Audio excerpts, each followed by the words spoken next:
খারাপ সময়টা হয়তো অতীত হয়ে যায়, কিন্তু মানুষের খারাপ ব্যবহারটা কখনো অতীত হয়ে যায় না। শুধু নিজে থেকে কথা বলা বন্ধ করে দেখো, দেখবে অনেক আপনজন পর হয়ে যাবে। আসলে কেউ আপন হয় না। যারা তোমার ক্ষতি চায় তাদের আঘাত করবে না, তাদের সামনে একটু হাসি মুখে বাঁচবে। দেখবে তুমি আঘাত করলে যা কষ্ট পেত, ওরা তার থেকেও বেশি কষ্ট পাবে। যত মিশবে ততই মানুষ চিনবে, অভিনয় যে কত প্রকার হয় তা বুঝতে পারবে। সবাইকে তোমার সত্যতা জানানোর দরকার নেই, যে যা ভাবে তা নিয়ে সমালোচনা করতে দাও। বেঈমান মানুষগুলো কখনো অপরিচিত মানুষ হয় না, খুব কাছের মানুষগুলোই বেঈমান হয়।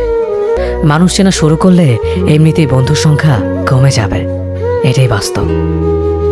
3টি কথা মনে রাখবেন: যে তোমাকে সাহায্য করে তাকে কখনো ভুলে যেও না, যে তোমাকে ভালোবাসে তাকে কখনো ঘৃণা করো না, যে তোমাকে বিশ্বাস করে তাকে কখনো ঠকিও না। ধোঁকা একজনেই দেয়, কিন্তু বিশ্বাস সবার উপর থেকে উঠে যায়।